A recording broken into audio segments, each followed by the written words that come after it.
look, I see another fucking scam. The fuckers wanna fuck you, so you gotta fucking first. They try to fuck you bad, so you gotta fucking worse. So fucking let me fucking be. If you're gonna be a fuck, stay the fuck away from me. Fucking fuck, fucking fuck, fucking fuck, fucking fuck, fucking fuck, fucking fuck. Yeah, motherfucker. Fucking fuck, fucking fuck, fucking fuck, fucking fuck, fucking fuck, fucking fuck, fucking fuck. Fucking fucking fuck, fucking fuck, fucking fuck, fucking fucking fuck, fucking fuck. Fucking fucking fuck, fucking fuck, fucking fuck, fucking fuck, fucking fuck. Fuck man, I'm fucking pissed man. I'm fucking tired of fucking being fucking dissed man. I fucking don't know fucking how I fucking held it in, but now I fucking yell and fucking pound my fucking fist man. I'm in a twist man. You fucking need to fucking see the fucking powers that be. Or fucking you and me, do you exist man? Don't let the fucking succeed in fucking making you feed until the motherfucking greed. The fuckers wanna fuck you, so you gotta fucking hurt. They try to fucking bad, so you gotta fucking work. So fucking Hello again, everybody, ladies and gentlemen, boys and girls, children of all ages, cats and kittens, dogs and fucking puppies, and all you motherfuckers out there. If you're probably staying at fucking home, unless you're one of these stupid ass spring breakers who's catching the fucking virus and spreading all over the fucking place. Welcome to the Wrestling Enthusiast Real Talk Podcast. I am E. Peralta, otherwise known as the Wrestling Enthusiast. Today, coronavirus updates. When is this fucking shit gonna be over? And is the president still a fucking moron? Take a quick guess at what answer I think that fucking thing is. That Pete shit twat is definitely losing his fucking patience or losing his fucking mind. I say it's both.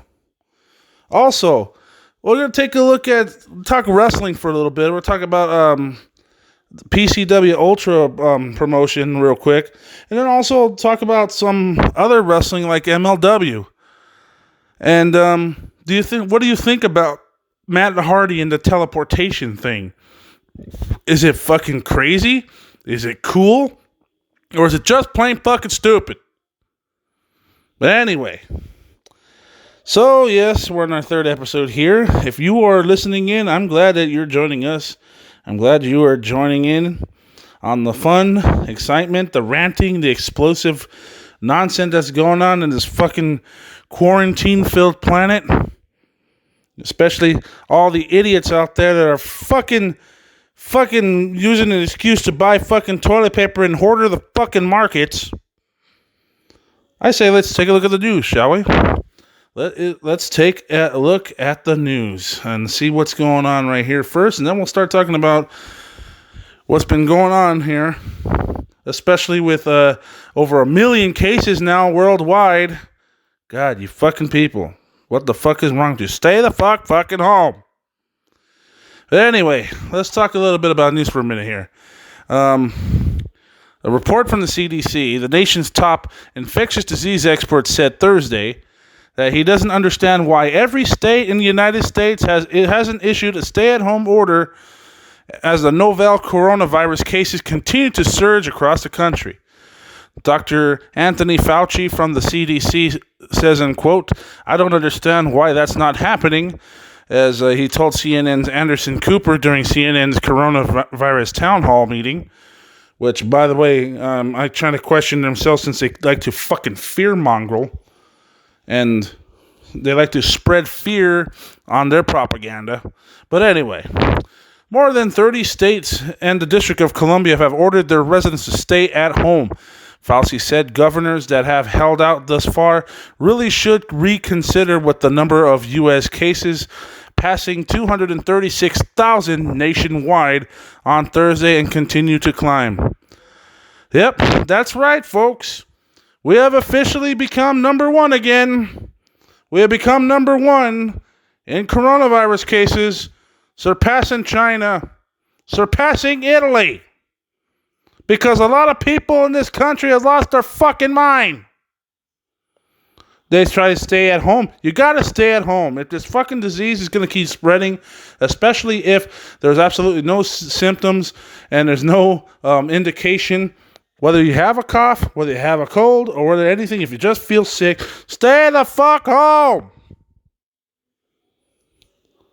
But of course, I digress. Now, of course, as many people out there, there's another story that I'd like to take a look at because I was mentioning something about spring breakers who are basically just as fucking stupid and ignorant.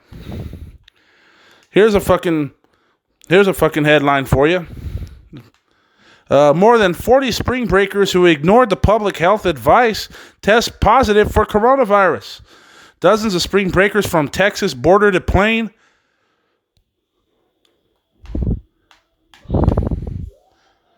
Let's see what happens here.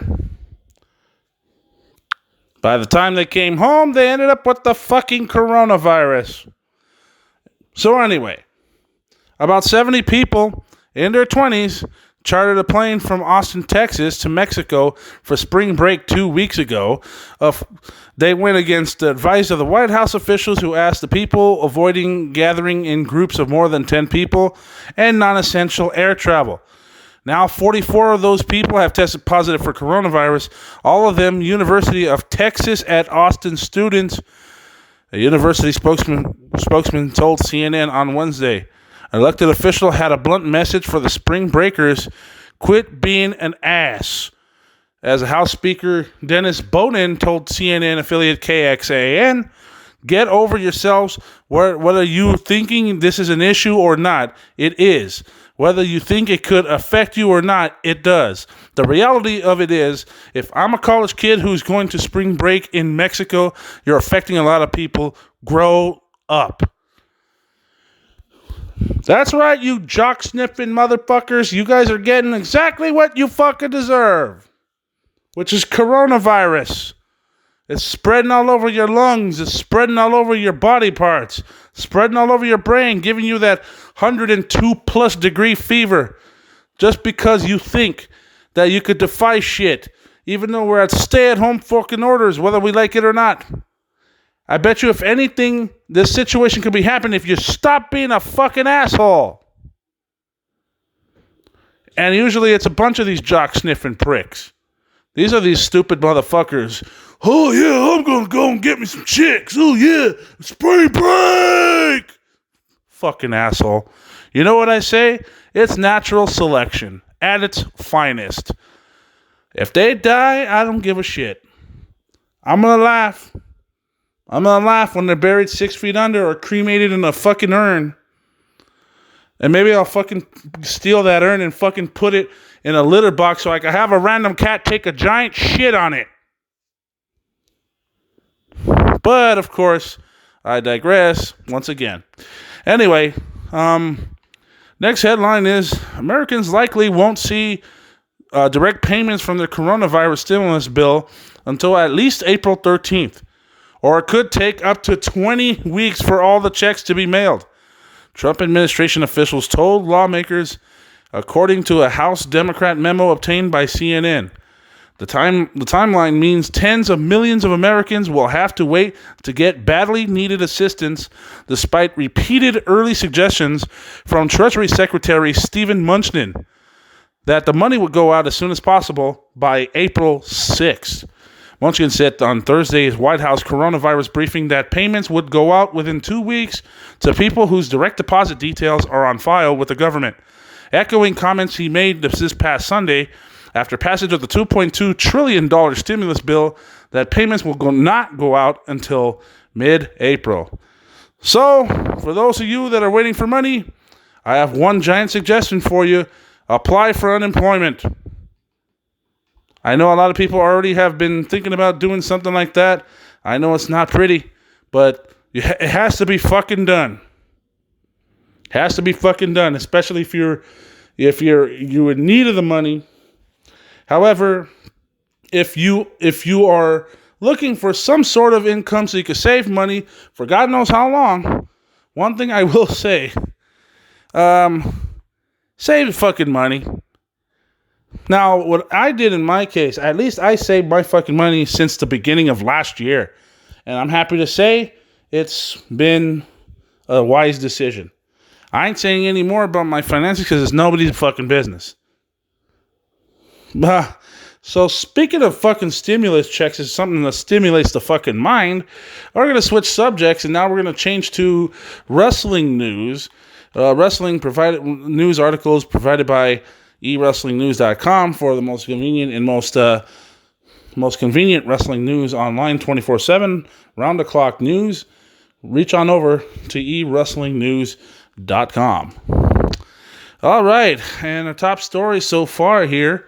The Bella Twins their YouTube channel is killing it traffic-wise.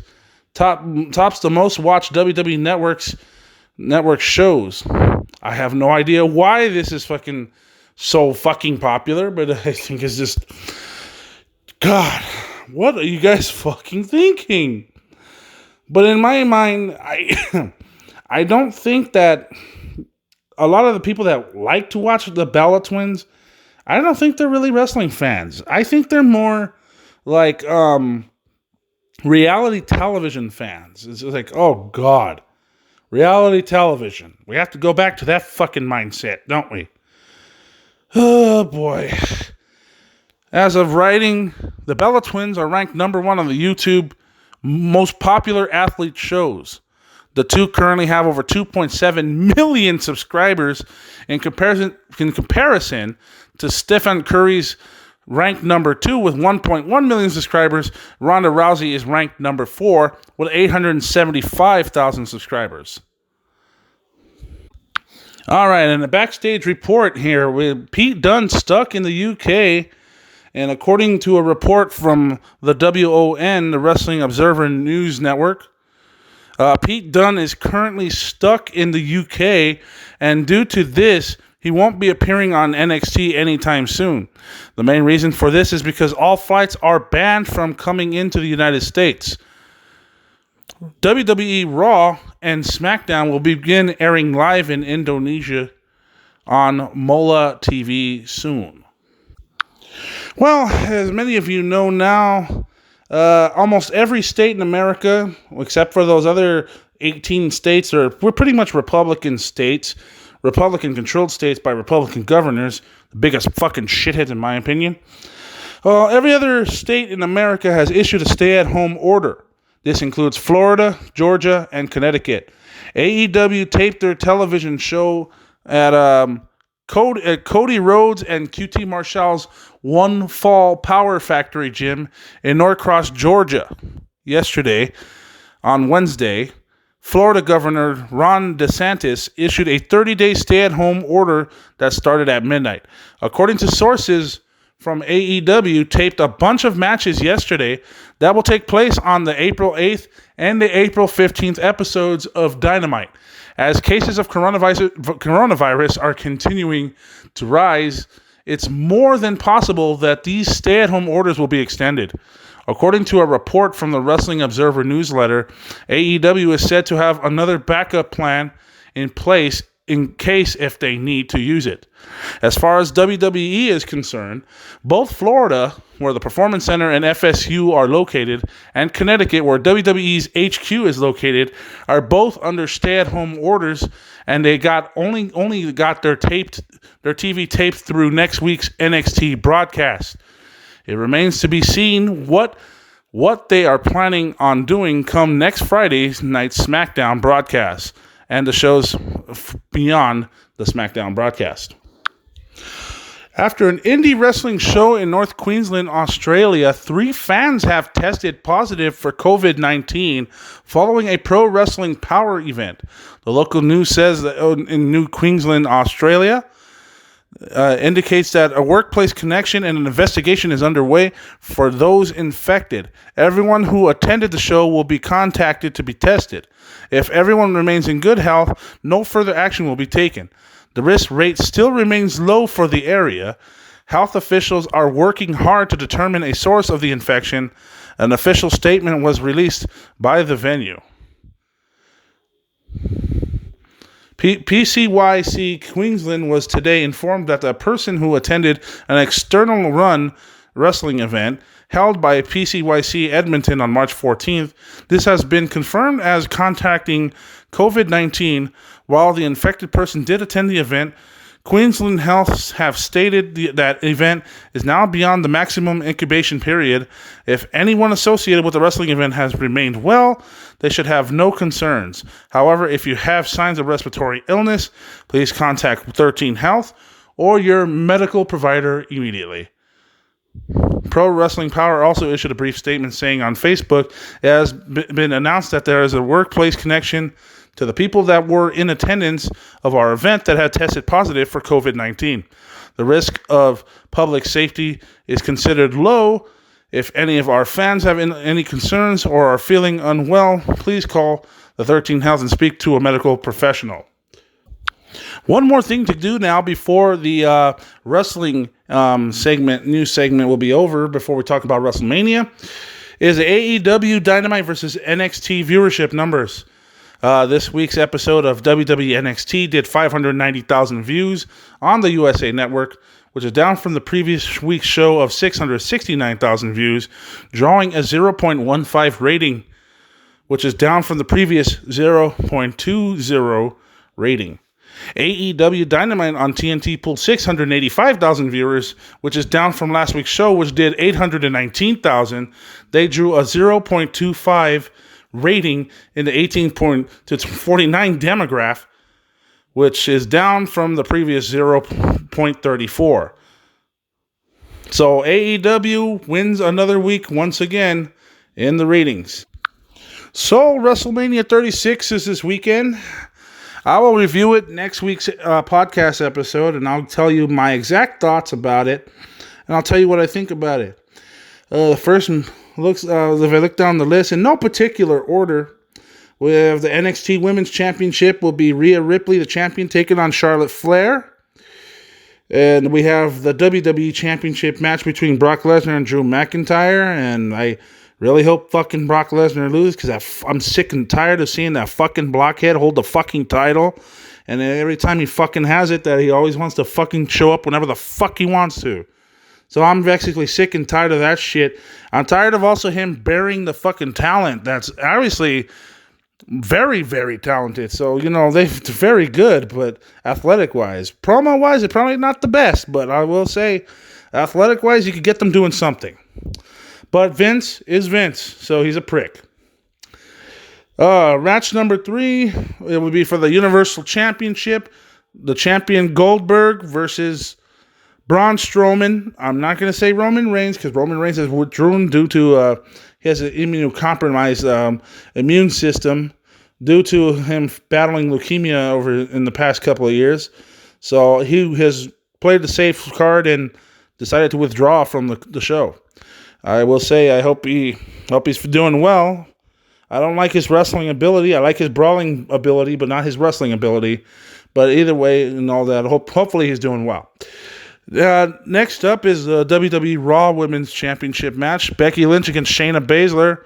I think I know where this match is going, and I think Baszler might win this one. So we'll see how that one goes. Another matchup is John Cena versus The Fiend Bray Wyatt in a Firefly Funhouse match. I don't know what this match is all about, but must be a bunch of whole nutty shit. So we'll see how that goes. We'll see how everything takes place. A fatal 5-way elimination matchup for the SmackDown Women's Championship.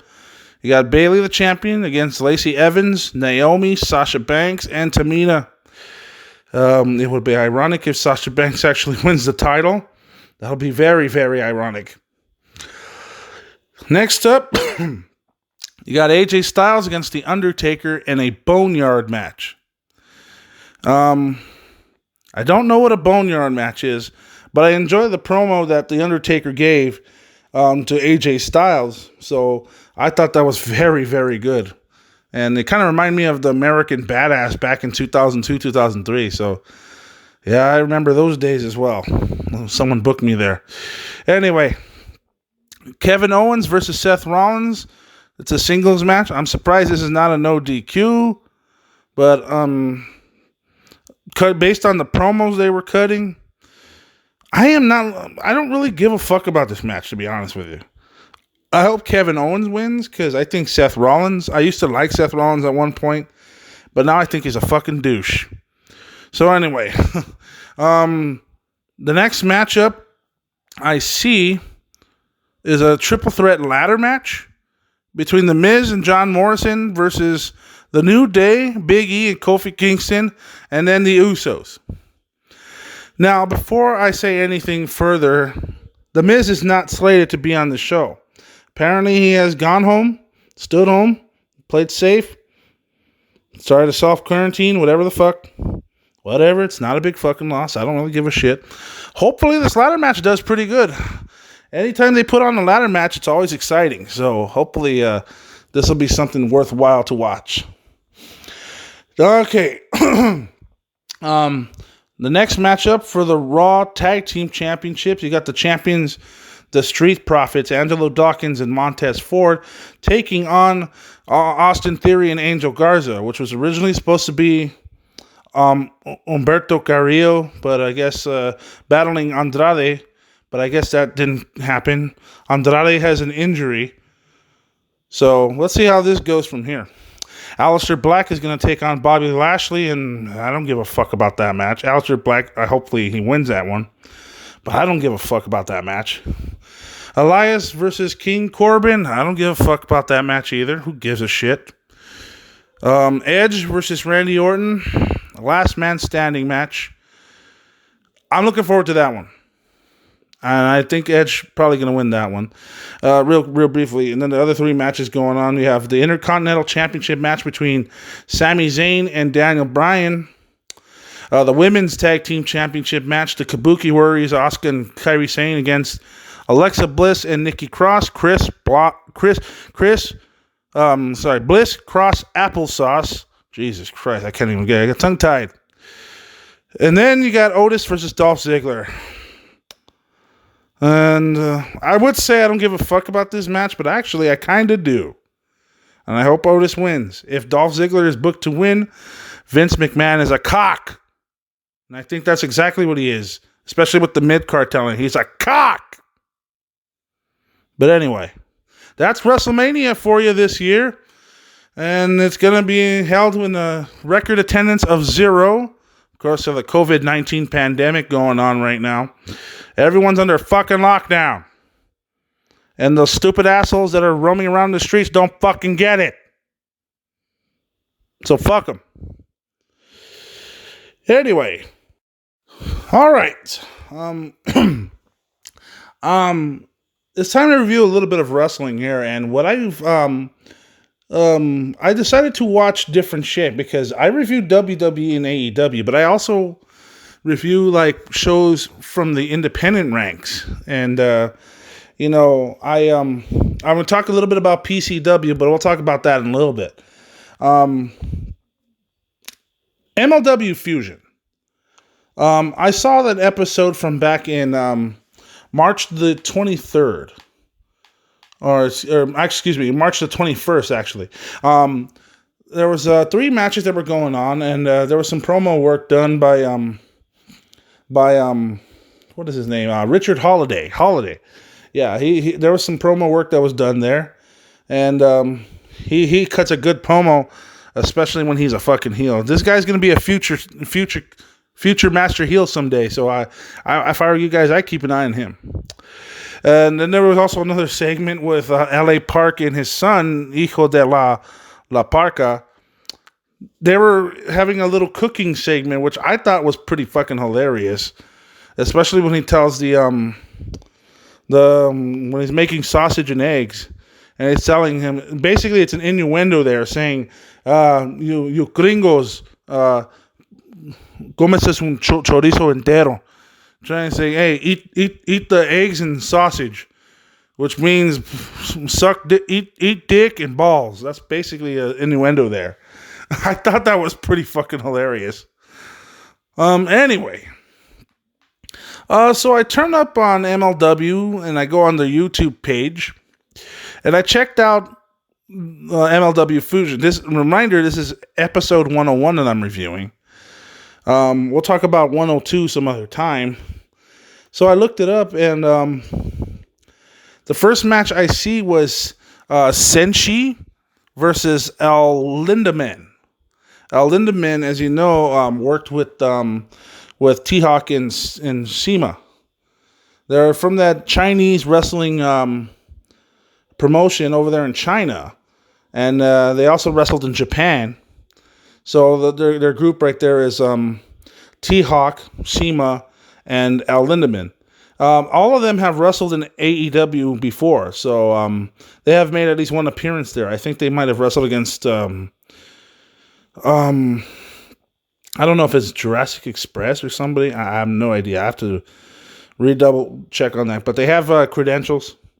So anyway, so Senshi takes up against Al Lindemann, and boy, these guys are fucking talented. You know, it starts off with a standoff after an attempted cradle. The match picks up pace, and then the Santon Atomico was countered as Lindemann hits the tope suicida, which, you know, they're already starting to do some risk-taking moves right here. So I thought this was a good little match. You know, I mean, there was some good kicks and some counters, and, you know, Lindemann counters a cutter and all that, pulls an armbar on Zenshi, and then he makes the ropes and stuff. So that was good, you know. They've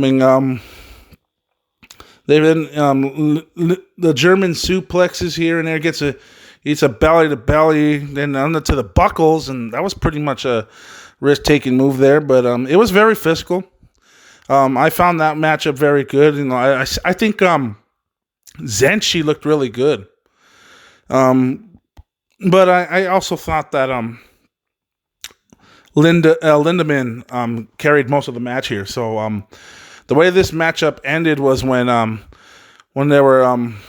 Zenshi countered into a Pele kick, and then when they were all punching and kicking and trading strikes with each other, and then they were working into counters, and then Lindemann goes into a counter into a Blue Thunder bomb, and then gets a 2 count. Then the Tiger suplex finishes it, and then Al Lindemann ends up beating Zenshi.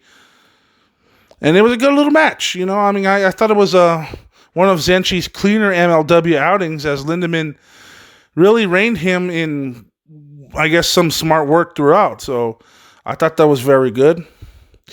And then after the matchup, the Von Erichs, Davey Boy Smith Jr., and Killer Cross cut a promo. And I shit you not, Davey Boy Smith Jr., not only does he look like his father, but he talks like Bret Hart. I mean, I see a crazy fucking resemblance there. You know, I mean, and then Killer Cross, he's a powerhouse on his own, 6'4" and fucking 250 something pounds. This guy's a beast. You know, he'll fuck anybody up. He'll beat any of his opponents up. So trust me, you know, this is definitely worth checking these guys out, especially if you haven't seen them wrestle in the indies. I suggest checking them out. We don't know where Killer Cross is going to end up. Rumor has it that WWE might take him. So let's see how that goes.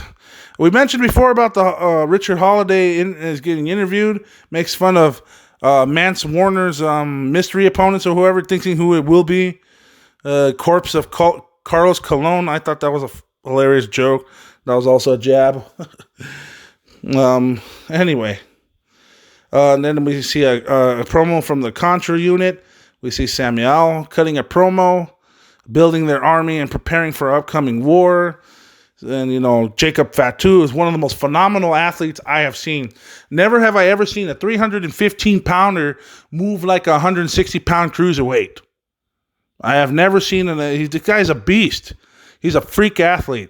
I suggest whoever he's booked, I suggest you see him wrestle, because it's just nothing short of fucking phenomenal.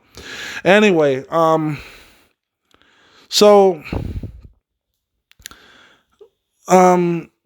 we see Mance Warner drank a lot of beer and made a lot of phone calls, and because it comes up to the ring, I guess he's in no condition of picking his opponent or whatever. And then before you know it, he said who his mystery man is for his mystery opponent to Richard Holiday, and it's the Blue Meanie, with the BWO music and everything. And yeah, well, Blue Meanie versus Richard Holiday for a match. Mance Warner's out there drinking with his case of beers. He was drinking Bud Lights. I would have preferred Modelo's or Pacificos or Stella or Trois. Anyway, so he joins commentary, and then during the matchup, they stall for a little bit. Holiday ended up mocking Blue Meanie as Blue Meanie struts and dances.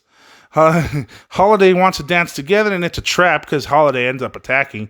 That's like a true heel thing right there. There's not really much to talk about in this matchup. I mean, it's just like a special surprise appearance to a former alumnus wrestler that used to wrestle in the ECW.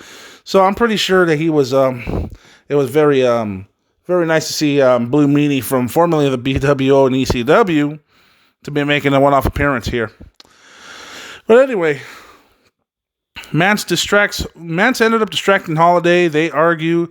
Holiday takes a beer and spills it out. Mance Warner missed him with beer, and Holiday is counted out. The Blue Meanie wins via countout. The angle advancement was fine in this match, but the match itself was not good. It just wasn't good. But I'm not going to be hating too much on it too much. I just didn't like the match. But whatever. I mean, Richard Holiday, keep an eye on him though, because he looks like he could be an asshole of a heel. And that could be a perfect work there to go out with him right there. So I think he might be someone to keep an eye on. Okay, next up is Injustice comments on their issues with AAA or AAA, claiming they actually have no real beef, but they have an issue with MLW using other stars when they are the real stars. Oliver says he will take care of Pillman next week. So that's promo they're indicating about the next episode, which we will check out probably next week, and I'll give you my opinions on it. And they advertise Low Key versus King Mo, and trying to put King Mo over and say that he's coming into Low Key's world now. They have no beef, but Mo ran his mouth, and he will make Mo kick shit-faced. It's funny. It's funny about that shit. And then we mentioned something about the LA Park cooking segment. It's corny, but at the same time, I thought it was fucking funny. He's also telling lacking of a cutting board and starts getting pissed off. And then all the gringos need to eat this championship meal. And then he says, and quote, "Cometa su sausage entero," which means eat the entire sausage. So yeah, yeah, that was pretty fucking funny right there. If you're not a Spanish speaker, then you probably know. If you don't know what the fuck he said, but basically it's an innuendo joke. An innuendo saying, all you gringos out there, fuck, eat sausage and eggs, which is code for suck dick and balls. So there you go, eat dick and balls, or so to say. Then they made a challenge that Mance Warner challenged MJF to a loser leaves MLW empty arena match. This obviously is a quarantine angle. And, well, I mean, it's something, I guess, to write MJF off as he continues his contributions to AEW. So it's going to be, let's see how they write him off in this show. Okay. So main event time, only 3 matches on the card. And this is an 8-man tag with Tom Lawler, Eric Stevens, Dominic Girini, and Kit Osborne, some short little motherfucker. Looks like a short little Kid Cash with a little bit of beer belly on him. But anyway, he's not that bad. He makes a little running little fucking asshole. Probably put in a cheap shot or two and then run like a squatted little bitch. But that's how a fucking heel should be. At least in my opinion, that is. So Tom Lawler, Eric Stevens, Dominic Girini, and Kid Osborne against the Von Erichs, which is the MLW Tag Team Champions. Davey Boy Smith Jr. and Killer Cross.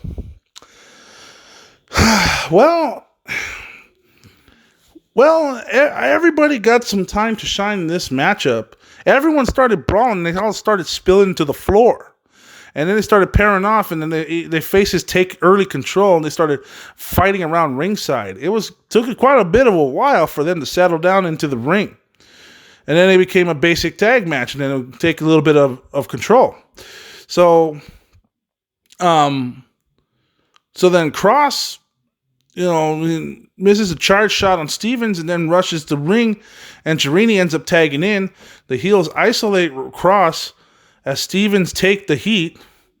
Quit tags and double teams follow, and then they continue to isolate and pick up the near falls. So, I like where this matchup was going, and I think Killer Cross got some good time, and I think the Von Erichs did.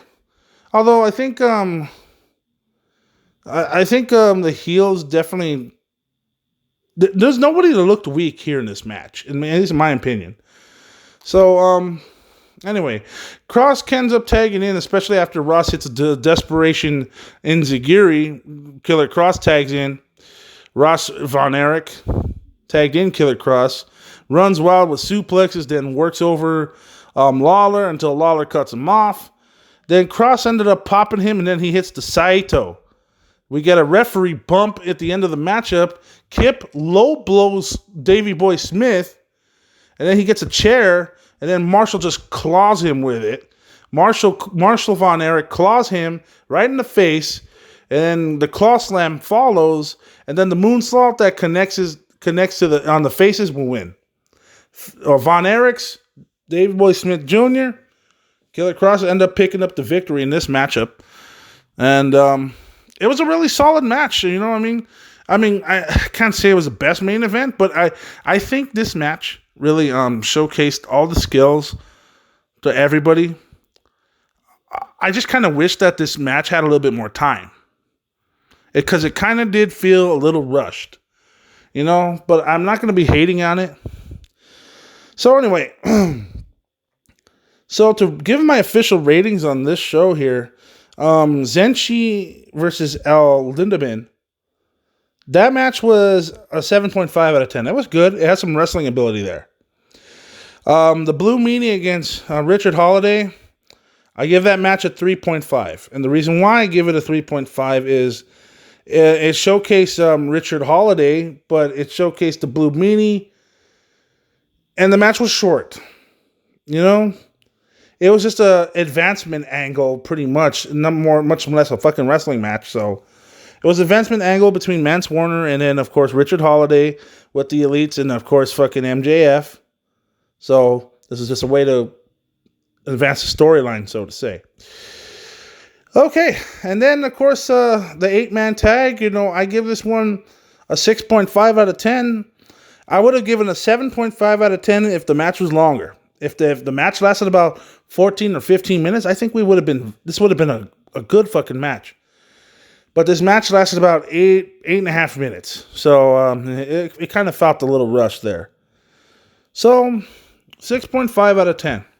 Now the heels attack post-match, and the Smith outs Kip through a door with a power bomb. So that was a nice little spot. Chris and Smith stand tall before they all brawled and ended up in the back. And then King Mo ended up laying out Killer Cross. Seemingly, he joined Team Filthy. The whole show gets, for a 1-hour show, I say it's a 6.5 out of 10. Seems like about the right score there. So, that's my opinion. MLW Fusion. If you like the other episodes, check them out. I'm pretty sure on the MLW YouTube channel, so I'm pretty sure they've got more episodes coming up pretty soon, depending if this fucking pandemic fucking ends. So stay the fuck home, motherfuckers. Anyway, I'd like to talk about the next show that I'm about to review. It is about Pacific Coast Wrestling, which is now known as PCW Ultra. I guess the reason why for name changes, I guess there was numerous independent show promotions that were called PCW, so I don't know. But anyway, This this was a local Southern California. This is a local Southern California pro wrestling promotion.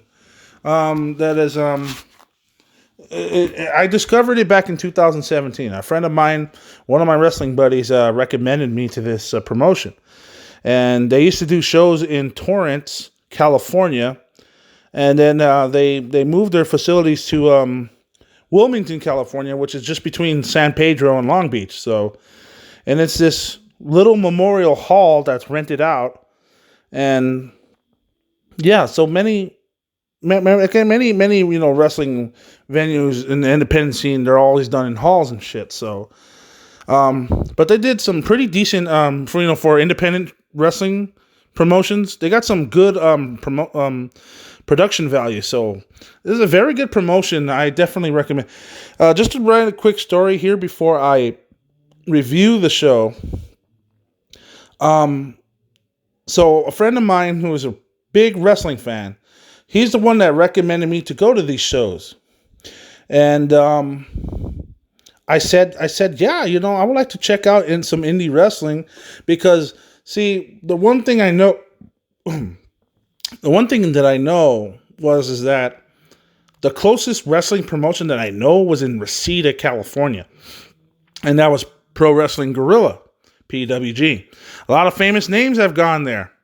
A lot of famous wrestling. I mean, names like Kevin Steen, a.k.a. Kevin Owens, Ricochet, Austin Theory, Taya Valkyrie, Tessa Blanchard. Many wrestling names out there. MJF was one of them. Scorpio Sky, you name it. There was a whole bunch of names. And, of course, the wrestlers that wrestle in that promotion currently right now, who knows who's going to accelerate their careers. And they got plenty of talent to this very day. So, and he told me something about independent wrestling shows and stuff. So, and I said, oh, what's the closest one they got? And he said, well, before this, I heard of this promotion, PCW, there was PWG, but Pacific Coast Wrestling. Pacific Coast Wrestling is in Wilmington. And I said, oh, okay, that's not too far off. I could definitely get a trip over there. And the first show I ever went to was a show, it was their first anniversary show called PCW Phantasm. And it was a great fucking show. The main event of that show was Rob Van Dam against Willie Mack. And that was for the PCW championship, heavyweight championship. And it was a hell of a match. I really enjoyed it. They were brawling from the outside of the ring and all that shit. So that was fun to watch. And then, it was a good match. It was a good show overall. I saw stars like Joey Janela, Leo Rush, Jeff Cobb, Low Key. Kevin Sullivan had a stable with Jacob Fatu and Joseph Samuel, who was known as the Almighty Sheik back then. Oh, and then Brody King. Those guys, they fucking phenomenal athletes, and Don Vitale against, and then MVP Montel Fontanius Porter also made an appearance there. So that was something I really enjoyed, and I said to myself, I recommend anybody who is a big fan of pro wrestling in the independent scene, go check out PCW. I've gone to at least 7 or 8 shows. I almost went to every single show last year in 2019. I almost went to every single show. I missed out on the anniversary show because I didn't get tickets in time. But of course, I was barely starting to work multiple hours. 'Cause I was working long hours back in those days. I went to Wrestle Summit. I went to Mindcrawler. No Quarter, Into the Void. They're the most recent show that they did before the quarantine started. And Anniversary 2K20. That was a great fucking show. Definitely one of the best they've ever done, in my opinion. And we were going to go to this one called Future Now, and it was supposed to be on March 27th. That was until quarantine fucked everything up. Thank you guys for spreading that fucking shit. And now you're not practicing social distancing, you stupid motherfuckers. You guys ought to be hung in a fucking parking lot. But anyway, so back to the matter at hand. That's a promotion. PCW, they changed it to PCW Ultra.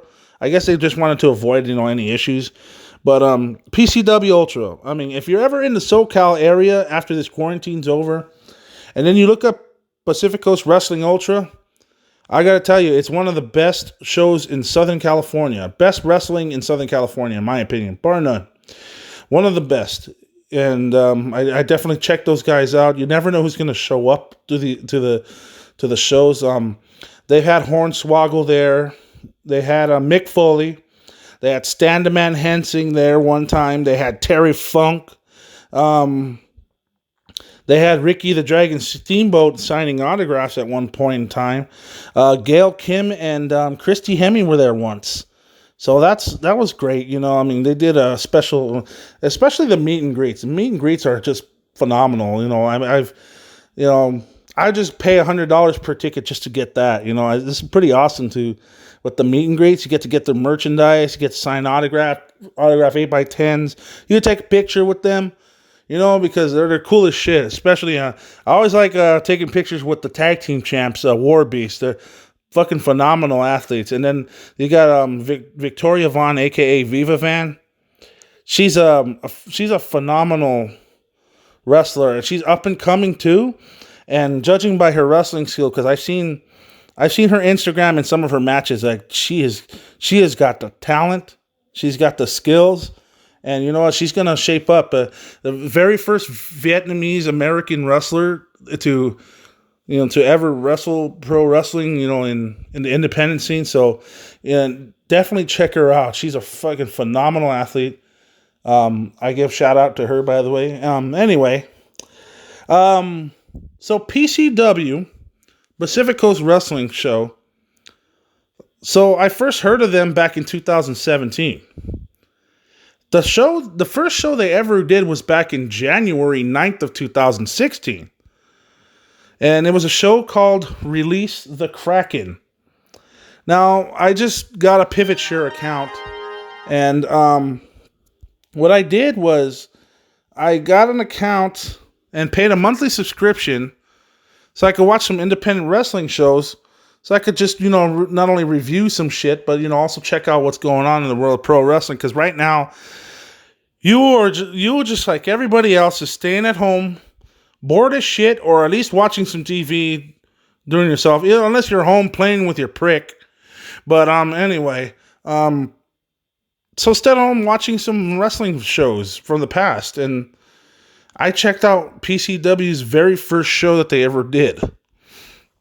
So I went to go and check that out. And this show had only 5 matches on the card. I was told there was 6, but I think there was 5 that they actually put on the DVD or whatever.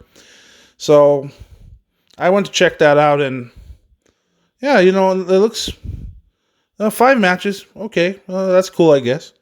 Every promotion starts somewhere.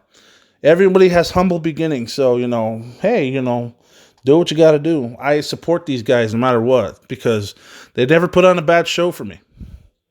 Especially every time I go in attendance, I always give them credit to where credit's due. I give credit to Don Vitale. He's a fucking hell of a guy too. You get a guy that knows about professional wrestling, let him run a company, and this is what you get. High quality wrestling, lucha libre, hardcore, hard hitting, strong style, you name it, any type of discipline. But anyway, now I've been talking about this for a while. Let's talk about the first match on the card on the Release the Kraken show, their PCW's inaugural show, Pacific Coast Wrestling. All right, so this is coming from a gym in Torrance, California, called the Oak Street Gym. It's a dingy little building with a bunch of basketball courts put away on the side. Those are obviously visible, but like I said, humble beginnings. Anyway, the first matchup on the show is Joe Graves versus Timothy Thatcher. Now, of course, Timothy Thatcher is now a recruit in NXT. So he just recently signed a deal to wrestle in WWE. So we'll see how that goes from here, and we'll see how that goes as soon as the quarantine's over. So, so anyway, this matchup is a grappling match, and it's like like old school. I think it's just a very underrated art in professional wrestling. They start grappling from the start with the referee breaking it up against the ropes. It's nice to see someone doing his job for a change. Especially with the referee. Graves can't get control of the legs, so Thatcher escapes with a chin lock for an early standoff. And then they hit the grappling again with Thatcher taking him down and going for the arm. Graves finally tries something different with like a chop to the back, but then Thatcher is right back with a headlock on the mat, a Fujiwara armbar attempt, and then it gets blocked. As it's all grappling so far, I mean, I think I haven't seen a match where it's mostly mat wrestling in a long, long time. I mean, I say this is like 70s shit with modern day shit, so this is kind of it's underrated art. Thatcher stays on the arm and bends the fingers back before switching into a leg lock. Graves has finally had it with this and starts throwing forearms to the head. A cross arm breaker doesn't work either, so Graves snaps off another suplex. Thatcher throws him down by the arm throw, and it's a Fujiwara armbar that makes Graves tap at. It's about a match that lasted about 8.5 minutes. I give the match a 7.5 out of 10. It was classic style matchup. And I thought that was very, like, a lot of mat wrestling. So, yeah, I mean, it's a very underrated thing going on. So, you just don't see that much in professional wrestling in this day and age, especially in the 2010s decade. So, I mean, I give credit to Timothy Thatcher, especially he comes out with that Imperium music. But anyway, that's just me. Now, before the next matchup starts, we have an attorney guy here named MK, and demands respect and silence and blah blah blah. You can tell he represents the Almighty Sheik, Joseph Samuel, and he's gonna face off MVP in the main event.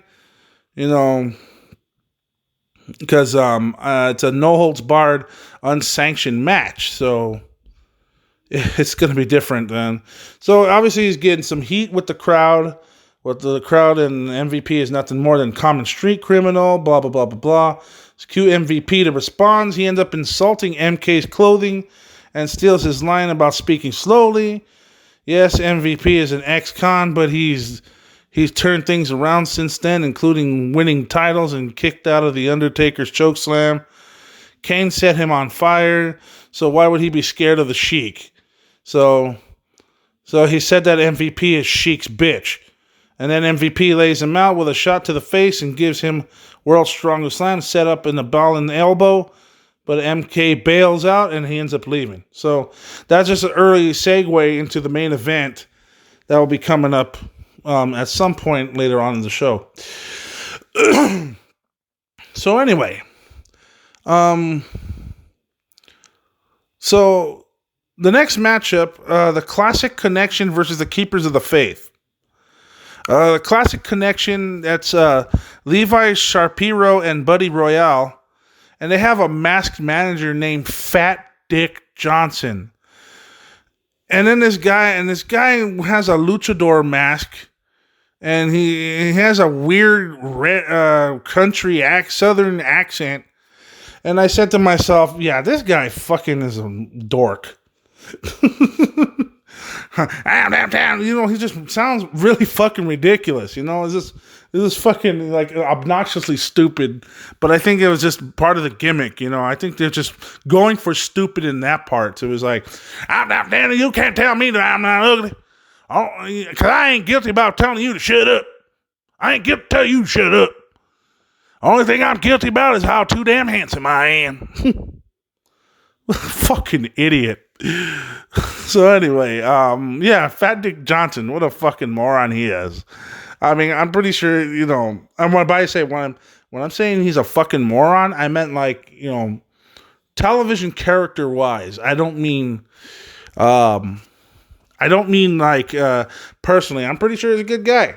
But, like I said, this gimmick was fucking stupid. Fucking dumb. Anyway, how did the matchup go? Well, here the matchup goes is Keepers of the Faith is a tag team.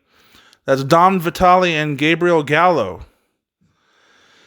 By this time, they would have been defending tag team championships a year later, but unfortunately, Gallo had almost a career-ending injury. So sad to say that, but what can you do?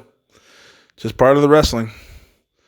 So anyway, so after Connection and Fat Dick Johnson just cuts a stupid ass promo. The Connection stalls on the floor for a good while as we wait around for an opening bell. We can't get an opening bell yet either, as we get a weapons check and then an argument over who should start. That's funny. The heels are actually disagreeing with who's starting the match.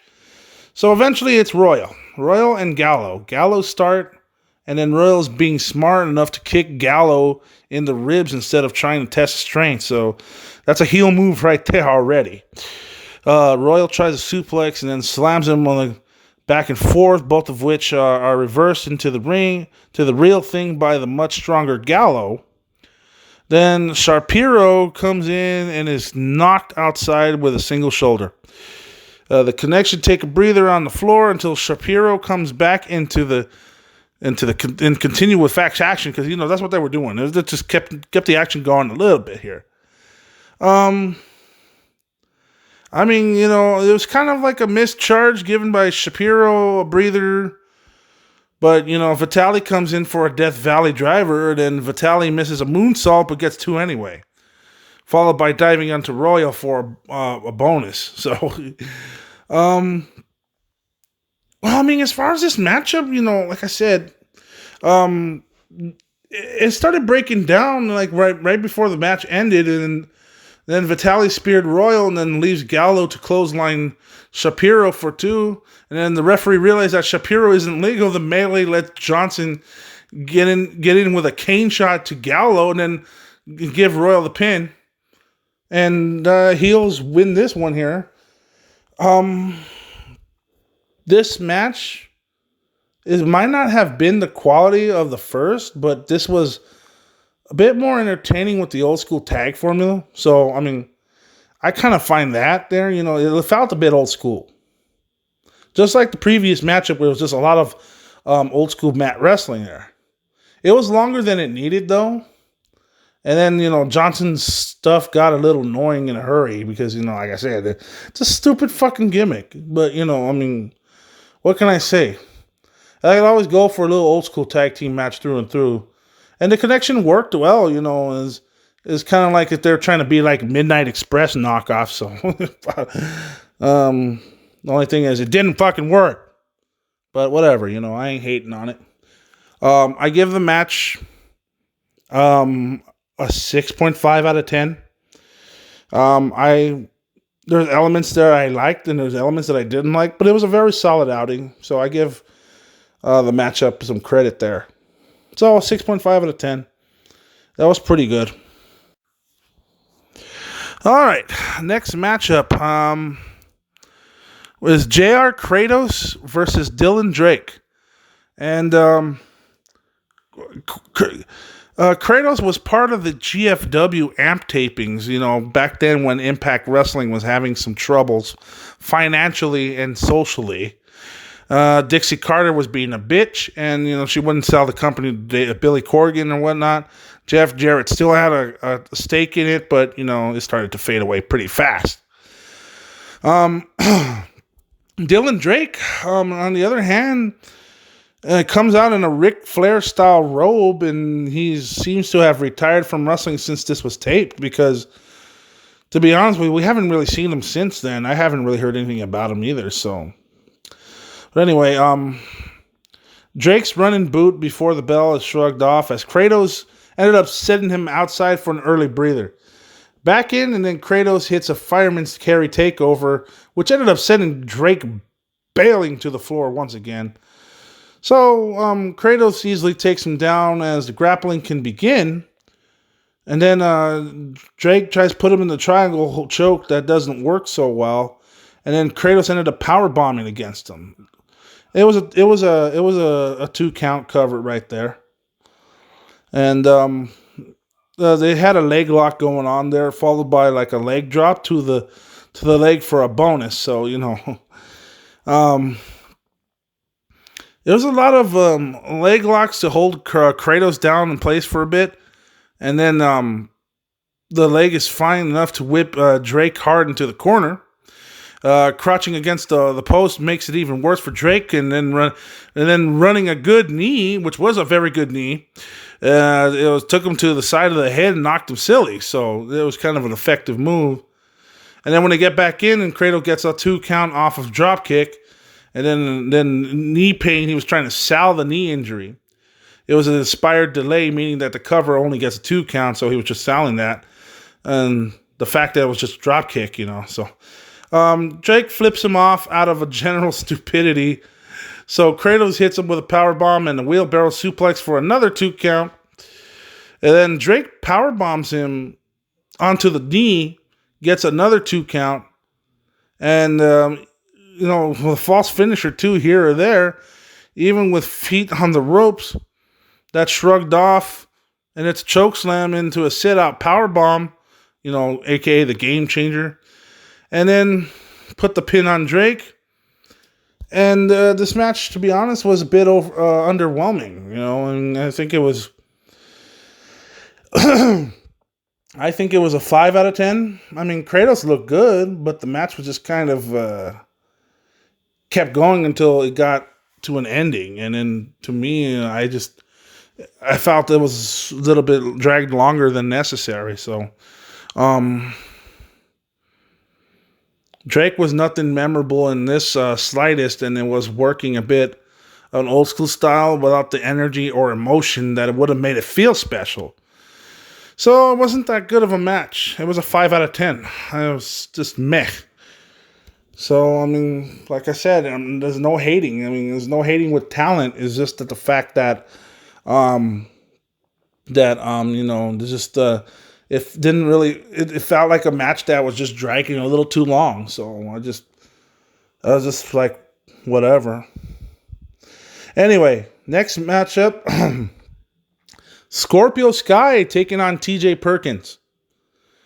Perkins hadn't been in the WWE yet at this point. But he's pretty much exact the same here. Everything actually. We get streamer treatment, because if you're an indie wrestling fan, yeah, a lot of the high talent guys get streamers thrown into the ring. So, that's like a traditional shit that started in Japan. So there's a bit of easy stalling there. They kept talking about Scorpio Sky being in championship wrestling from Hollywood. They hit the mat, and then finally they start a pair of flips. Then it gets into a standoff. So, hey, that's pretty cool. So we're already off to a good start here. And Sky takes over with a wrist lock. Perkins spins around into one of his own and then starts wrestling him a little bit. I think it was a drop kick that Perkins nipped up. So Sky claims a hair pull, that's a fucking joke because he's bald. So it was just a fucking joke. Sky took over. He stomped away. He only got a head scissor right back down. He grabbed the leg, gets Sky out of trouble. And then the announcers talk about Sky's recent success in mixed martial arts. Another head scissors gets TJ out of trouble. And then it's like a basement drop kick so Perkins can pose like a little bit.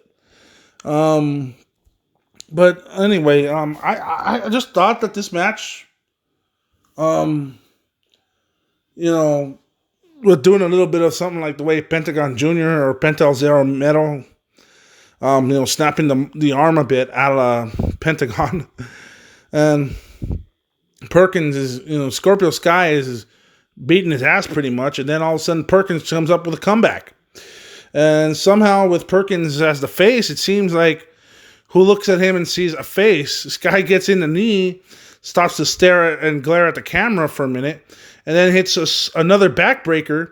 And then at least this time he bends Perkins back over a little bit, and a knee to mix it up a little bit, and then hit the camel clutch, a la Iron Sheik style. But since it's a bit too thrilling because there's a lot of back and forth here going up, it's another knee to the back and a chin lock to tone it down a bit.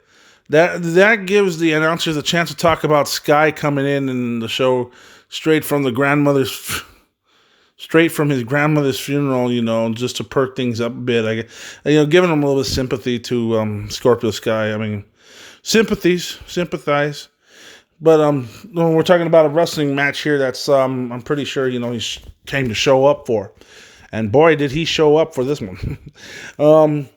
So anyway, Perkins starts fighting back and forth with him, and starts getting the shrug off to any attack that Scorpio Sky had, and then we had a double knockdown for a minute, and then like the Sky is the one that's the first one up. Hits a nasty looking German suplex into the corner, but another knee hits the buckle. The suplex into the corner is shrugged off in 10 seconds, so Perkins could hit a springboard missile dropkick to the back, meaning it's a roll up for a 2 count. Perkins, TJ Frog splashes his knees, and then gives Sky on his own for a 2 count. And then they're both spent, and the energy has been depleted. And by this time in this matchup, they shrug it out until Sky had a great looking jumping knee to the head, and that was also a false finish for a 2 count. That should have been the finish, in my opinion. So this is about like the fifth, probably like the fourth or fifth false finish right here, because these guys are battling it out. The detonation kick sets up another arm breaker for Perkins, but Sky attacks it up for the break, and that's it for Sky. He hits the ace of spades, like the TKO. He hits an ace of spades and then the big fat kill, which is a running knee to the face, and it finished off Perkins in a match that I give an 8 out of 10, where I thought it was match of the night, in my opinion. So, yeah, very good stuff. There was a lot of this was going on for an epic here, but I mean, it was more long than great or just plain perfect. But I give it an 8 out of 10. It was the best match of the night, and probably the match the promotion is going to point to in their early days, back in those days.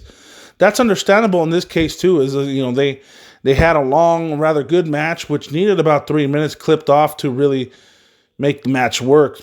So, yeah, I mean, I really enjoyed the match, and I thought it was very good.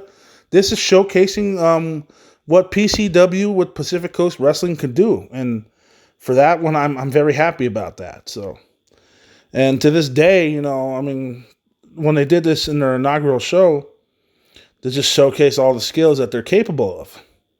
So there you go. All right. Main event time. MVP, Montel Vontanius Porter taking on the Almighty Sheik. MK, this lawyer of destruction, is accompanying him. This is anything goes, and to what I know, to my knowledge, I know that this is Joseph Samuel and MLW. Starts throwing chairs into the ring before MVP comes out and is flanked by MK. Hang on, though, of course, as Sheik swings a chair keep MVP on the floor because apparently he wants to keep him out there. Throw in some big match intros, allowing the commentators to say that Republicans are throwing things at their TVs because a Syrian wrestler is getting this much time. Oh, fuck. That I don't know about that one there. The fucking Republicans are fucking stupid. They like to throw shit at anybody except for themselves because they don't like to be responsible for shit. But anyway, MVP comes in with a chair of his own, and then a duel sends Sheik outside for some more stalling tactics can ensue. It's getting kind of old, but the delay ends up MVP throw the chairs out and lay onto the ropes for a bit. They're on the floor in a hurry, as this is likely to be one of them walking brawls, and that's what this was. It was a brawl. It was a brawl when they ended up fighting in the fucking crowd. Sheik ends up getting his Syrian country flag and hits MVP in the back with it. They fight in the crowd with MVP burying him in a bunch of fucking chairs underneath. That lasts all for a few seconds, so Sheik is up with some chair shots. Chair shots to the ribs, followed by more walking through the crowd. Now it's over near the doors and the vending machines, including a trash can shot to Sheik's back. Commentary complains about fans being on their phones during this. I mean, okay, fair enough. It turns into a fight on the floor with MVP choking from the back. Sheik finds his spike for a breather and hits more chair shots, followed by a bottle of mustard to the head. A fucking bottle of mustard. Ain't that some shit? A pile driver goes ensued onto the floor and then encountered with a backdrop. And then Cole, the commentator, starts getting to a rant about Sheik being the reason Americans don't like Syrian refugees. I'm like, oh God, I'm getting fucking political. That's some fucking funny shit. So anyway, so there was just a lot of brawling. There was hardly anything that happened inside that fucking ring. And most of this shit, they started wrestling for at least like 10 minutes in the ring. The last 10 minutes in the crowd, and then like 3 minutes in the ring. And since that time has exhausted, the Sheik heads back inside, and then MVP ends up throwing some more chairs, but loses a spike. DDT gives Sheik a two count. And then here comes MK.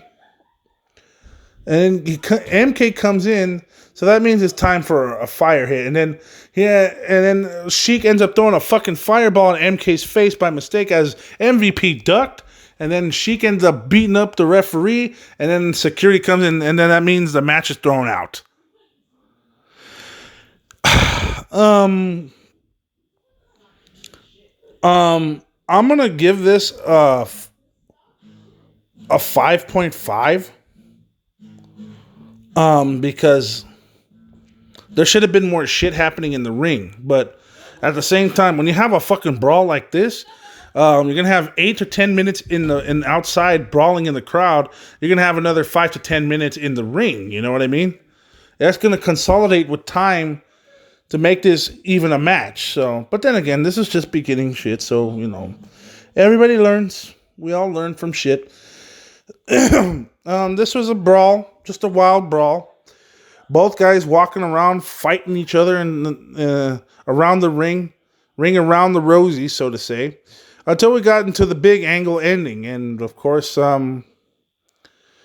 how you like it. If you like matches where they have two big brawlers fighting, this would fit in just perfectly. And this was the main event. And this match was supposed to be a big fucking deal. So it was a good setup, though. Just the match was a little weak, but it was a lot of brawling, and that compensates that. So, the wrestlers came out, and the security guards came out, and they couldn't break up things, so more wrestlers started coming out, spilled them apart, bell rings, and then And then, of course, they're Pavian by nature because, they're all fucking fighting each other. So, they eventually held back. Sheik leaves, but MVP was the one with the last word saying, how about we do this shit again in March? And then if we have the rematch, I might actually think about killing murder that motherfucker. So, yeah, the show gets a 6 out of 10. Actually a 6.5 in my opinion, but this was a show of humble beginnings. So, I definitely think about. I think this was just the beginning of something big, in my opinion, because eventually, company ended up evolving, and when a company evolves, when it learns from its mistakes, because sometimes you don't look at failure as something to keep you down, you look at failure as a learning lesson to do something even better in the future. And the way I see it, this may have not been an epic showdown, but this was a show that introduced a line of light to show in the independent world, in the independent wrestling scene, to showcase more talent, to showcase more in-ring ability, to showcase up-and-coming talent that are world-renowned athletes that are going to be pretty soon showcasing their skills to an audience. And wrestling fans are going to gain their respect. They're going to gain their support for them. And they're going to gain more fans this way. So, and ever since then, I think personally, PCW has been doing this, and they've been a hell of a promotion that they've been doing here in SoCal. So, I appreciate the contributions they've been doing for the scene here in Southern California. They've been doing an excellent job. I give Don Vitale credit. I also give many credit to those that contribute to the company, especially those. And you know what? Once this bullshit with the COVID-19 is over and done with, we're gonna find that we're gonna start this shit again, and we're gonna start getting tickets to shows, and we're gonna start seeing these shows. And trust me, once it starts again, it's gonna be epic. It's gonna be a showdown like no other. So, I give kudos to PCW Ultra. Okay, now I wanted to mention something about I saw AEW Dynamite last week, and a lot of people were criticizing about Matt Hardy's teleportation powers. Because if you've seen it, AEW, All Elite Wrestling, they were able to take advantage of a crowdless empty arena. And it was a pre-taped segment with Chris Jericho. Matt Hardy teleported, yes, literally teleported from one empty attendance seat to another until he made all his way down to the ring. Judging from the social media response, this actually got quite a bit of criticism. And, a lot of fans complained about the idea of Matt Hardy using instant transmission on live television being way too goofy. But isn't wrestling itself the goofiest thing in the world? If you think about it. What is wrestling? But it's professional athletes simulate combat. I don't use the word fake because fake is a fucking wrong word to use. I don't like it when someone calls it fucking fake. Every time someone says wrestling is fucking fake, I just want to fucking slap you in the fucking face. But it's simulated fighting. But anyway, so now we're under this disguise of this. All under the guise of over-the-top characters, such as, including a dead man who isn't dead anymore, but sometimes he rides a motorcycle and is married to Michelle McCool. So, on paper, that sounds ridiculous, but we love wrestling for the exact kind of ridiculousness, Ergo, fans should be loving everything they see about Matt Hardy. So when we equate such goofiness to Matt Hardy, teleportation is at least goofy characteristic about him. And especially since this is the same broken Matt Hardy who owns a lake in reincarnation, once ran from his brother as he shot fireworks at him, and houses pet animals with encompass the souls of famous historical figures like George Washington and Abraham Lincoln. What the fuck, It's all smoke and mirrors. So, this is like a theater personified with wrestling in itself, and theatrics mixed with live sport. So, Hardy teleporting is no less worse than Undertaker doing a thunder pyrotechnics. So, I just think, in my opinion, whatever. I'm not going to criticize it so much. But, I definitely, it's part of the entertainment aspect of what makes professional wrestling good. You know what I mean? Especially when it simulates combat and simulates unbelievable athletic situations. So, I think personally, a lot of people see this as stupid because I think some people are actually thinking that, people want to see some a soap opera of this show because some people are used to the WWE style, providing storylines with the overproduction value that comes with it, especially with a bunch of fucking ass clowns that don't know how to write a production show and can't even come and write a decent fucking storyline. So, I personally think, we're too used to that shit. And I think that, when AEW tries to kind of step it up a little bit, there's always going to be someone that's going to bitch and moan about that. So, especially the internet trolls. There's a lot of fucking in them motherfuckers out there. And it's just fucking dumb. It's just fucking dumb. And, it's just fucking stupid. I think we should just enjoy wrestling as a whole. And, just whatever the product gives us. I'm pretty sure there's meaning towards it. If it starts getting stupid, then people will think it's stupid. If you think it's stupid, change the fucking channel. It's that fucking simple. I'm not hating on these talents because I think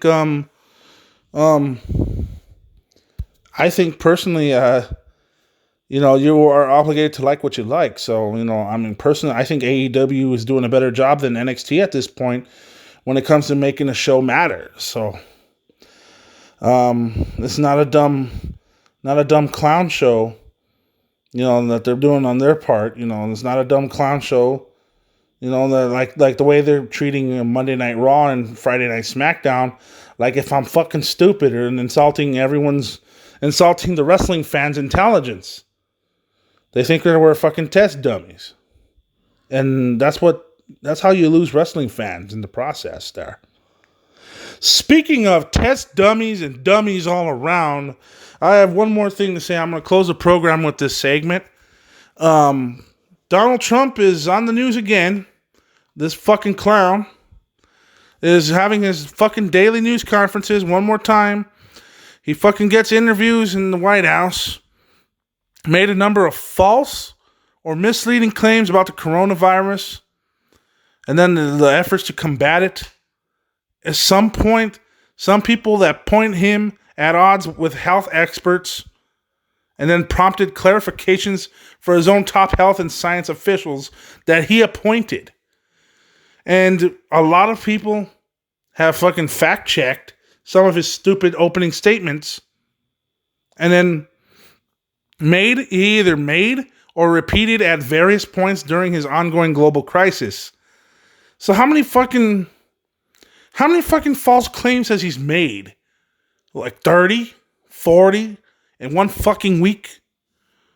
This is the fucking best we've done here, folks.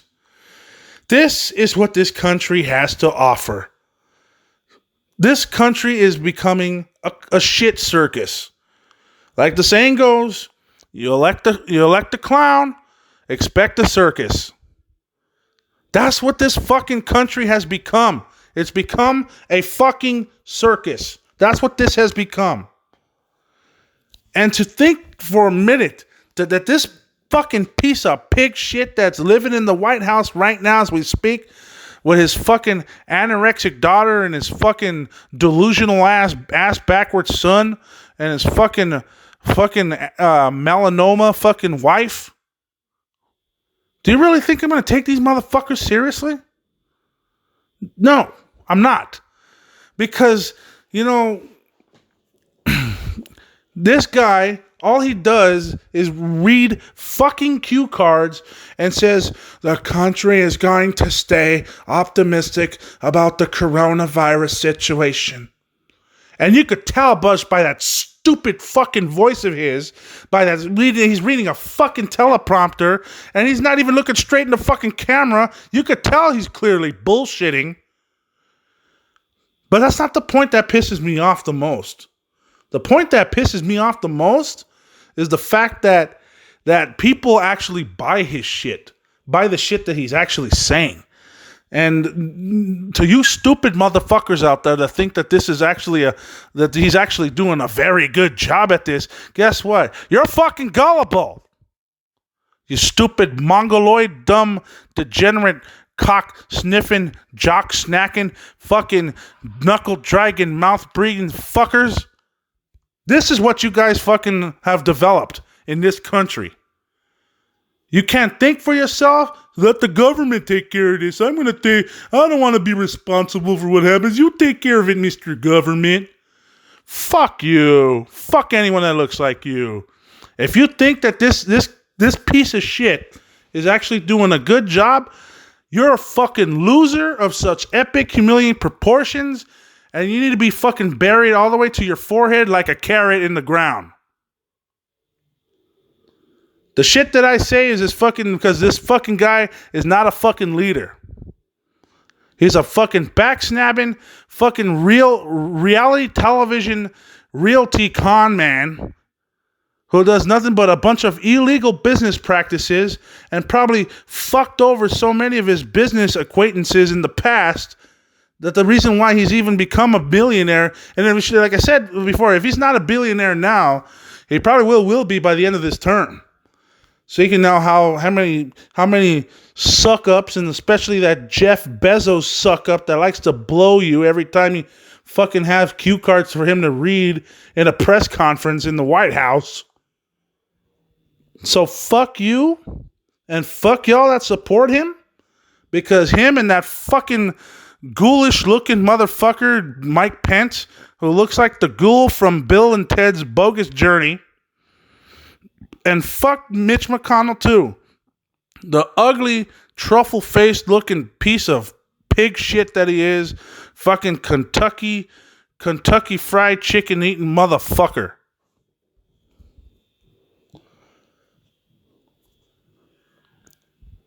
Well, on that note, I think it's time we wrap up this podcast. I think I've had enough of what I had to say, especially to that piece of shit Donald Trump and his stupid fucking crooked ass criminal Donald Trump, and Donald Trump J. Jr.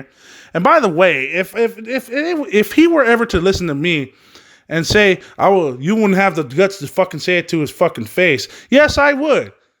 I would say it to his fucking face, and if he were to fucking punch me, I will fucking whine like a bitch, and I'll fucking get my attorney, and I'll fucking sue him to fucking jail, asshole. That's what I'll fucking do. I'll definitely say that to his fucking face. But until then, I say it's about time we wrap up this podcast here. Next week, we'll talk more about the AEW Dynamite show from this past week, and if we have any room, we'll probably talk about that week's up-and-coming show, as they're going to continue to do more empty arena shows, at least until this fucking at-home lockdown order is in place. But until then, let's see what happens to then. So, on that note, it's time to end this broadcast. Time to end this podcast. So just a friendly reminder that this is E. Peralta reminding you to wash your ass. See you next time. Oh no, things like fuck that shit, piss your pants, lick my motherfucking balls, cock tit ass, fuck blow me, fuck you, fuck you, fuck you. Why can't I say these things? Things people say every fucking day.